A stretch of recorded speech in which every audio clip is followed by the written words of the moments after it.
நீலம் புரொடக்ஷன்ஸ் பா ரஞ்சித் வழங்கும் தினேஷ் மற்றும் ஊர்வசி நடிப்பில் ஜே பேபி மார்ச் 8 முதல் உங்கள் அபிமான திரையரங்குகளில். நக்கீரன் நேயர்களுக்கு வணக்கம். இன்று நம்முடன் கருத்துக்களை பகிர்ந்து கொள்ள இணைந்திருக்கிறார் மக்கள் நீதி மய்யம் கட்சியின் செய்தி தொடர்பு மற்றும் ஊடக பிரிவின் மாநில செயலாளர் திரு முரளி அப்பாஸ் அவர்கள். வணக்கம் சார். வணக்கம். நாடாளுமன்ற தேர்தலில் மக்கள் நீதி மய்யம் கண்டிப்பாக பங்கெடுக்கும் அப்படின்னு சொல்லி ஆலோசனைலாம் நடந்தது. கூட்டணி அமைத்து தேர்தலை சந்திக்கும் அப்படின்னு சொல்கிறப்ப திமுகவுடன் பேச்சுவார்த்தை அப்படின்னு தொடங்குச்சு. அதுக்கப்புறம் கண்டிப்பாக மக்களவை தொகுதி 2 தொகுதி குறைஞ்சபட்சம் கேட்பாங்க, இதில் அவங்க உறுதியாக இருக்கிறாங்க, அப்படி இல்லைனாலும் ஒரு மக்களவை தொகுதியிலாவது நிற்பாங்க அப்படின்லாம் பேசப்பட்டு வந்தது. திடீரென ராஜ்யசபா சீட்டில் மட்டும் போதும், இப்போ மக்களவையில் போட்டி இல்லை அப்படின்னு ஒரு முடிவு எடுக்கிறதுக்கு என்ன காரணம்? தேர்தல் அரசியலுக்கு நாம ஏற்கனவே 2 மிகப்பெரிய தேர்தல் சந்திச்சிருக்கோம். தனித்து நிற்கும் பொழுது நமக்கான வெற்றி வாய்ப்பு கிடைக்கலைங்கிறத தாண்டி உழைப்பு விரயம் அதிகமா இருந்தது. நாம நம்முடைய பங்கெடுப்பு இருக்கணுங்கிற ஒரு முக்கியத்துவத்தை உணரும் பொழுது அவகாசம் இந்த பார்லிமெண்ட் எலெக்ஷன் நம்முடைய கட்டமைப்புகளை வலுப்படுத்தி இந்த தேர்தலை வலிமையா சந்திங்கன்னா அதுக்கான அவகாசம் போதாம இருந்த காலத்துல தேசிய அரசியலையும் கணக்கெடுக்க வேண்டியிருந்துச்சு. வரக்கூடிய நாடாளுமன்றம் யாருக்கிட்ட இருக்கணும், அங்க அரசு அதிகாரத்துல யார் இருக்கணுங்கிற பேச்சு வரும்பொழுது இந்த பாரதிய ஜனதாவுடைய ஆட்சி அகற்றப்பட வேண்டும் என்றது எங்க தலைவர் ரொம்ப தெளிவா இருந்தாரு. அப்ப இந்த கூட்டணி எங்களுக்கு இணக்கமான கூட்டணியா இருந்தது. கூட்டணின்னு வரும்பொழுது நமக்கான இடத்தை கேட்க முயற்சி செய்யும் பொழுது அது ஒரு முடிவுக்கு வர முடியாம அவங்க சீட்டு ஒதுக்குறதுல பிரச்சனை இருந்துச்சு. ஆனா தனியா நிக்கிறதுக்குமான சூழல் இல்லைங்கிறதுனால இந்த ராஜ்யசபாவுக்கு ஒத்துக்கிட்டோம். நம்முடைய பங்களிப்பும் நம்முடைய உழைப்பும் அந்த ஆட்சி மாற்றத்துக்கு காரணமா இருக்கணுங்கிட்ட பிரச்சாரத்தில் மட்டும் நடந்து முடிவு பண்ணிருக்கோம். இந்த ராஜ்யசபாங்கிற ஆப்ஷனை நீங்கள் எதிர்பார்த்தீங்களா, இல்லை அவங்களா இல்லை மக்களவை வேண்டாம் ராஜ்யசபா எடுத்துங்க அப்படின்னு சொன்னப்போ நீங்கள் எதிர்பார்க்கவே இல்லையா அந்த மாதிரி இப்படி ஒரு ஆப்ஷன் வரும் அப்படின்னு? இல்ல அப்படி இல்லை. நான் ஒரு தடவை கோவையில நிக்கிறீங்களான்னு எங்க தலைவர் கேட்கும்போது சொன்னாரு, பல கட்சிகள் இருக்கிற கூட்டணிக்குள்ள போகும்போது அங்க இருக்கிற முடிவுகளுக்கு தகுந்த மாதிரி எங்க முடிவு இருக்குன்னு சொன்னோம். அப்ப ஒரு கோவையில் நிக்கிறேன்னு சொல்லல. ஆனா பார்லிமெண்ட் மக்களவை தேர்தல் நிற்கும் பொழுது அவங்க எங்களிடம் டார்ச் லைட் சின்னம் இருக்கு. நாங்க எங்க சின்னத்துல இருந்து எங்களுடைய மக்கள் நீதி மையத்துடைய உறுப்பினர் தான் அங்க போகணுங்கிறதுல உறுதியா இருந்தோம். அந்த பேச்சுவார்த்தை அவங்க சீட்டு ஒதுக்க முடியாம ஒரு சூழல் இருந்துச்சு அவங்கள்ட்ட. அப்ப அவங்க கேட்டாங்க, ஏன் நீங்க ராஜ்யசபா நடத்தக்கூடாது இந்த தடவை, இது சட்டமன்றத்துல நம்ம சரியா நடந்துக்கலாமே அப்படின்னு ஒரு பேச்சு வரும்பொழுது தலைவர் யோசிச்சு பார்த்தாரு. வரக்கூடிய நாடாளுமன்றத்துல நம்முடைய குரல் இருக்கணும், மக்களுடைய பிரதிநிதி இருக்கணும், அது மக்களவையில் இல்லைனாலும் மாநிலங்களவை இருக்கும்னு நினைக்கிறதுனால ஒரு சின்ன சமாதானத்தோட இதை ஒத்துக்கிட்டு. மக்களவை தேர்தலில் நேரடியாக மக்கள் நீதி மையம் போட்டியிடல அப்படிங்கிறத உங்கள் கட்சி தொண்டர்கள் ஏற்றுக்கொள்வார்களா? எல்லா நேரங்களிலும் தொண்டர்களுடைய விருப்பமே தலைவரால் செயல்பட முடியாது. அந்த சூழலும் நாளைய தேவையிலும் கணக்கில் வச்சுட்டு போகும்பொழுது இது மாதிரி முடிவுகளை தலைவர்கள் எடுப்பாங்க. நாம அதை தலைவர் என்ன காரணத்தை எடுத்தாரு, அந்த ஏதோ ஒரு நோக்கம் திட்டம் இருக்குமே, அது நடைபெறதுக்கு வழி கொடுக்கமே அந்த ஸ்பேஸ் அவருக்கு விட்டு கொடுத்து நம்ம அமைதியா பின்பற்றுறதுதான் ஒரு நல்ல கட்சிக்கும் தொண்டர்களுக்கும் அழகு. நாம ஒரு அரசியலுக்கு வரும்பொழுது நாம எந்த கட்சியில சேரணும்னு நம்ம விருப்பத்துக்கு ஏற்பட்டு தகுந்த ஒரு கட்சியை தேர்ந்தெடுக்கலாம். ஆனா ஒரு கட்சியில சேர்ந்ததுக்கு அப்புறம் அந்த கட்சியின் விருப்பத்துக்கும் அந்த தலைவருடைய விருப்பத்துக்கு நடந்தா தான் ஒரு கட்டுக்கோப்பான கட்சியாகவும் நாளைய வெற்றிகளை பெற்று தருவதற்கு தலைவருக்கு சௌரியமா இருக்கும் மொழிய தலைவரோட முடிவெடுக்கையில முடிவுக்கு பின் தலைவர்கிட்ட கலந்து ஆலோசிக்கலாம். இறுதி முடிவு தலைவரிடத்துல அதை பின்பற்றுங்கிற ஒரு நல்ல குணம் நம்ம கட்சியிற்கு எல்லாத்துமே இருக்கு. அது பெரிய அதிர்வுகளை ஏற்படுத்த நான் நம்புறேன். நேரடியாக மக்களை சந்திச்சு வெற்றி பெறாம நாடாளுமன்றத்துக்குள்ள போறது விமர்சனம் வராதா? அது சரியா இருக்குமா? அது இது மாற்று சிந்தனை எங்க மேல மனசு உடன்பாடு இல்லை அவங்க இருந்து வர வார்த்தைகள் தான் இருக்கு மொழிய. மாநிலங்களவைங்கிறது ஒரு மகத்தான சபைங்கிறது அறிஞர் அண்ணாவே அதுல இருந்தாருங்கிறதையும் மறக்கக்கூடாது. அப்ப பார்லிமெண்ட் எலெக்ஷன் நடக்காம இல்லை, ஆனா மாநிலங்களவையில போய் அண்ணா இருந்தாரு.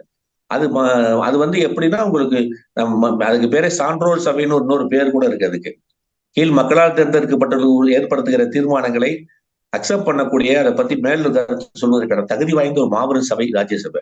அங்க மந்திரி அங்க போய் உறுப்பினர் ஆகிறது ஒரு குறைத்த மாதிரியான விஷயம் நினைக்க கூடாது. வானதி சீனிவாசன் இப்ப நீங்க திமுகவுடன் கூட்டணி அந்த ஒப்பந்தம் முடிஞ்சு செய்தியாளர் சந்திப்புக்கு பிறகு அவங்க ஒரு செய்தியாளர் சந்திப்பில் சொல்கிறாங்க, மூக்குடைப்பட்டாலும் கோவையில் மீண்டும் நிற்பேன் அப்படின்லாம் சொல்லிட்டு இருந்தார், கடைசியில் வரவே இல்லை, நாங்கள் எதிர்பார்த்தோம் போட்டிடுவார்னு, அவங்க வரவே இல்லை, எந்த கட்சி விமர்சனம் செஞ்சாரோ அந்த கட்சியிலே போய் கூட்டணியில் போய் சேர்றாரு.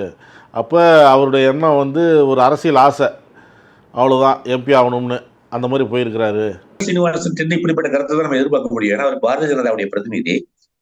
சிங்கம் காட்டுல இல்லைன்னு தெரிஞ்சதுக்கு அப்புறம் வந்துட்டு எங்க வரலையா சிங்கம் நான் பாக்கட்டா நான் காணும் தேர்றேன் ஒரு வீராபிஷேகம் பேசுற மாதிரி அந்த வார்த்தை நாங்க வரலன்னு தெரிஞ்சதுக்கு அப்புறம் வா பாத்துக்கலாம் அப்ப பேசினா கூட பாராட்டலாம். இப்போ நாங்க தெளிவா நிக்கலன்னு தெரிஞ்சதுக்கு அப்புறம் பேசுற வார்த்தை தான். வானதி சீனிவாசன் கோவை தெற்குல உங்களை வெற்றி பெற்றவர் தானே? நாங்க கோவையில நின்று நிக்க போறோம்னே சொல்லல அவரு.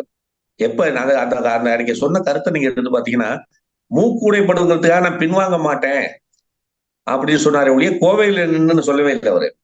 ஏன்னா தோல்வியில என்ன பண்ணிடாது அதுக்கு பயப்படுற ஆள் இல்லைனா அப்படின்னு சொன்னாரு. அதை சொல்ல போடும்பொழுது அவர் அன்னைக்கே சொல்லியிருக்காரு நாளைக்கு நிக்கிற தொகுதி இப்ப முடிவு பண்ண முடியாது, நம்ம இருக்க கூட்டணி கட்சிகள்ல எப்படி அமையும் சொல்ல முடியாதுன்னு சொன்னாரு ஒழிய நான் கோவில் நிக்கணும் அதிகாரப்பூர்வமா எந்த ஒரு நாளும் அறிவிக்கல அவரு. இவங்களா ஒரு கற்பனை கிரியேட் பண்ணிட்டு பேசின வார்த்தை. வேட்பாளராக நின்று மக்களிடம் பேச முடியாதவர் பிரச்சாரத்துல என்ன பேசிட போறாரு, பிரச்சாரத்தினால என்ன பலன் வந்துட போகுது அப்படின்னு கேக்குறாங்க வானதி சீனிவாசன். மக்கள் மையத்துக்கு ஓட்டு கேட்கறதுங்கிறது வேற, நாடாளுமன்றத்திலையும் தேசிய ஆட்சி வச்சுக்கிட்டு இருக்க பாரதிய ஜனதா அகற்றுவதற்காக பேசுற பேச்சுங்கிறது வேற. இந்த களத்துல அவங்கள பத்தி பேச்சு இல்லாத ஒரு அரசியல் உருவாக்க நினைக்கிறாங்க அவங்க. இந்த களத்துல பேசப்பட வேண்டிய விஷயமே அவங்கள பத்தி தான். அவங்கள அகற்றுவதற்கும் அவங்க வெற்றி வாய்ப்பு கிடைக்காம செய்யறது மாபெரும் வெற்றியாக நான் நினைக்கிறோம். நாங்க என்ன சொல்றோம்னா நாங்க ஒரு மாற்றத்தை கொண்டு வரணும் வந்தோம், 2 எலெக்ஷன் நின்னோம். அது இல்லாம நாங்க கொடுத்த திட்டங்கள் எல்லாம் கூட மற்ற கட்சிகள் அக்செப்ட் பண்ணி இன்னைக்கு செயல்படுத்திட்டு இருக்கு. இல்லத்தரசியலுக்கு ஊதியம் நான் சொன்னாங்க திட்டம் இந்தியாவுல எந்த அரசியல் கட்சியும் தேர்தல் அறிக்கையில இல்லாம அறிக்கையை வெளியிடுறது இல்லை. அப்படி மாற்று சிந்தனையும் மாற்று திட்டங்கள் இருக்கிறத உருவிடுறது. அதே நேரத்துல 2 தேர்தல் இருந்ததுக்கு அப்புறமும் நாம நினைச்சது நடக்கிறது எளிதான காரியம் நிறைய உழைக்கணும் கேல நம்மளை தயார் பண்றது வரைக்கும் பங்களிப்பு இருக்கிறது ரொம்ப முக்கியம். அரசியல்ல தயார் பண்ணிக்கிட்டு மாவட்டத்தை உருவாகிறதுக்கு முன்னாடி நம்முடைய பங்களிப்பு அரசியல் இருந்துகிட்டே இருக்கணும். ஒவ்வொரு எலெக்ஷன்லையும் நம்ம வீம்புக்கு தனியா நின்று அந்த வெற்றி வாய்ப்பு இல்லாம தொண்டர்களின் சோறுடைய வச்சு மக்களுக்கு நம்பிக்கை இலக்கம் செய்யக்கூடாது. நம்ம வலுப்படுத்துவதற்கு என்ன வேலைன்னு பார்க்கும் பொழுது இந்த தேர்தலை விட அடுத்த தேர்தல் முக்கியமான தேர்தலா இருக்கையில இதுல தேசிய அளவிலான சிந்தனையோட யார் ஆட்சிக்கு தேசிய அளவில் வந்தா நல்லதுங்கிற அடிப்படையில் நம்ம அந்த ஆதரவையும் செயல்படும். எதிர்கட்சிகள் ஒவ்வொன்றும் பாஜக குறை சொல்லுது, மீண்டும் மோடி வரக்கூடாது என்று மக்கள் நீதி மையம் எதனால கருதுது? இப்போ இல்லையே, நாங்க கட்சி ஆரம்பிச்சதுலேருந்து பாரதியாருக்கு எதிரான ஒரு கட்சியா தான் வந்திருக்கிறோம். அதாவது இந்திய அரசியல் சட்டமும் மதசார்பற்ற தன்மையும் இந்தியாவின் அழகு. நம்ம சகோதர படையிட்டு இடத்துல அதை அந்த சட்டத்தை ஆபத்துக்குள்ளாக்குற நடவடிக்கைகள் எடுத்துட்டு இருக்கும் பொழுது அது 10 ஆண்டு இருந்தவங்க இன்னொரு 5 ஆண்டு கிடைச்சா என்ன செய்வாங்கிற அச்சம் வரும் பொழுது அதை மக்கள்கிட்ட கொண்டு செல்ல வேண்டிய அவசியம் இருக்கு. இன்னொரு தடவை அவங்க வராம பாத்துக்க வேண்டிய கட்டாயம் இருக்கு. அப்போ எதிரில் இருக்கவங்க எல்லாம் ஒருங்கிணைந்து செயல்பட வேண்டிய கட்டாயத்தினால நம்ம ஒன்னா செயல்படுற ஒழிய இந்த எலெக்ஷன் மக்கள் நியமனத்துடைய வருங்காலத்தையும் எதிர்காலத்தையும் திட்டங்களையும் பற்றி தேர்தல் அல்ல. மக்கள் நீதி மையத்தின் பிரச்சார திட்டம் என்ன, எப்போது பிரச்சாரம் தொடங்குகிறது? இன்னைக்கு தான் நாங்க அந்த ஒப்பந்தத்துக்கே வந்திருக்கிறோம். இனி மேல இருக்க தலைவர்கள் திட்டம் போட்டு அதை வேட்பாளர் அறிவிக்கப்பட்டு தேர்தல் அறிவிக்கப்பட்டு அந்த வேட்பாளர் அறிவிக்கப்பட்டு அவங்கள வாபசெல்லாம் முடிஞ்சு பிரச்சாரம் ஆரம்பிக்கும் பொழுது எங்களுடைய பிரச்சாரம் 40 தொகுதியிலும் மக்கள் நீதி மையம் தலைவர் பிரச்சாரத்துக்கு போவார். இல்ல எப்படி போவார்கள், 2 கட்சியும் சேர்ந்து ஒரு திட்டம் விடுவாங்க, ஷெட்யூல் படி போவோம். இந்தியா கூட்டணி இணைந்து பிரச்சாரம் மட்டும்தான் அப்படின்னு சொல்லி முடிவெடுத்துட்டீங்க. தேர்தல் முடிந்து மக்கள் நீதி மையத்தினுடைய திட்டம் என்ன? இந்த தேர்தல் பிரச்சாரம் மட்டும்தாங்கிறத விட இந்த தேர்தலுக்கு பிறகு மேல் சபையில எங்களுடைய குரல் மக்கள் நீதி மையத்தின் பிரதிநிதி குரல் ஒலிக்கும். ஒரு பங்களிப்பு இருக்கும். டெல்லி நடவடிக்கைகள்ல எங்கள் கருத்தும் ஆதரவும் எதிர்ப்பும் பங்களிப்பா இருப்பதற்கு வாய்ப்பு உருவாக்கி வச்சிருக்கிறோம். இது முடிஞ்சு 2026 சட்டமன்ற தேர்தல் வருவதற்கு இடையில எங்களுடைய அடிப்படை குறை என்ன என்பதை கலைந்து எங்கள் கட்டமைப்புகளை வலுப்படுத்தி ஏற்கனவே 61 சட்டமன்ற தொகுதியில நாங்க 7% ஓட்டு வச்சிருக்கிறோம். எங்களுக்கு வந்திருக்கு அந்த 61 சட்டமன்ற தொகுதியில.